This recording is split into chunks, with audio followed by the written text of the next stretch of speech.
They told me for years there was no money in podcasting. Well, they were all wrong. But I am a fountain of just useless knowledge. I love learning new things. It's kind of my like philosophy of, you know, I always need to be improving. I always need to be doing something. I always need to be better than the next day as I was the previous day. And I travel and find things I find interesting, which I think is a big reason why I gravitate towards the Joe Rogan podcast so much, because he does the same thing. And a lot of things I learn, a lot of things I tell you, or stuff I pick up, is a lot of just random fun facts that I get from listening to Joe Rogan's guests. And I know that's kind of taboo to say nowadays because, ooh, Joe Rogan. Yeah, I know. But like, no, I mean that seriously. Like, I am just generally interested and curious about so many different things, and it's the random things that stick with me. It was just a Netflix documentary. Ooh, pirates. I was like, Chris would get a kick out of this. So I think I was waiting for the perfect time to tell you. Hey, you know what it did, and to kind of piggyback off of you, I've been obsessed with, Carly's mom. Everyone know that's my fiance. She gave us her Disney Plus subscription. Oh. And I've been sinking my teeth into the Drain the Oceans series on Disney Plus, and I have to say, they are spectacular. What's Drain the Oceans? What is it? So Drain the Oceans is this they have each episodes, and it's a documentary. And for example, they did Drain the Oceans on the Titanic. And these divers, they went out to the Titanic.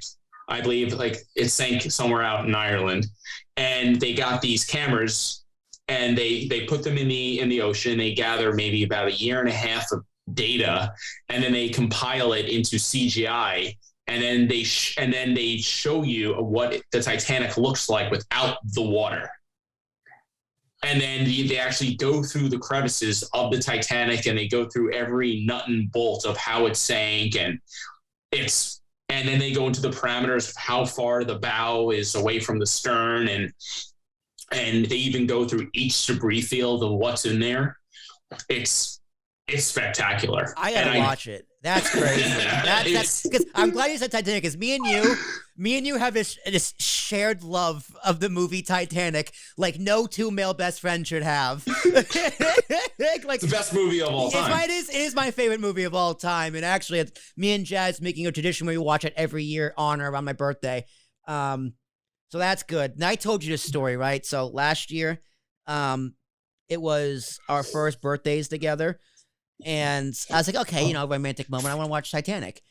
And because she also loves the movie. And it got to the point where, Jack pretty much corners Rose in the gym. He's like, they have you trapped, Rose. You're a dumbass. What are you doing, essentially? And he's just like, aggressive move, Jack. He's like, you're a spoiled little brat even. It's like, fuck, Jack, you'll shoot your shot, I guess. And he's all moping up on the bow, and like Rose is at dinner, and her mom's talking shit about her while she's right there. Her mom's like, Rose chose lavender for the wedding gown. It's because she knew I wouldn't like it. What a bitch. And Rose is sitting there like, bitch, I'm right here. Hello. And then she's like, all right, fuck this. I'm going with a pour on bow. So like, it's that whole scene where like, like, I'm flying. And they're literally the most romantic scene in the whole movie. And like, Jazz just goes, that fourth smokestack was only there for show, right? It doesn't actually do anything. And I was like, Jazz, out of all the fucking times you could have done this and let me know that the fourth smokestack was there just for show, you picked this scene. It could have been it could have been during bagels. It could have been maybe during coffee. But she just it could have been during the movie when Jack's going, I'm the king of the world, and he does the panning back shot of the whole ship. Or literally any time James Cameron has a wide shot of the whole ship. It happens 50 times before the most romantic scene of the movie. Yes, I agree. I mean, she could have done it, especially when by the way, Rose is a savage bitch, by the way. She's a villain. She's the worst. She's the worst. She really is. We'll get to that in a minute. But with the smokestack, the smokestack, Jazz could have mentioned it, as an old Rose goes, and I could still smell the fresh paint. But Titanic was a sea of dreams. And then it goes into the present moment of the Titanic. Yep.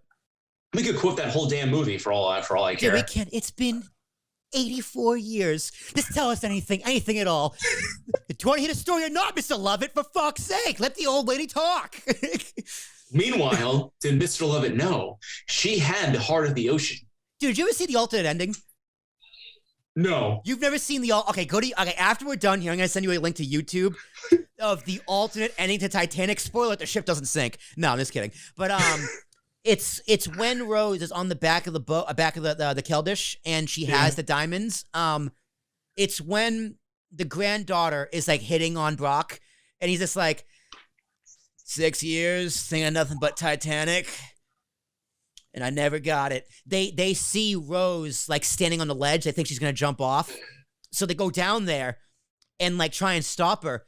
And she's just like, she shows him the necklace, and the fat guy comes down. He's like, "You've had this the whole time."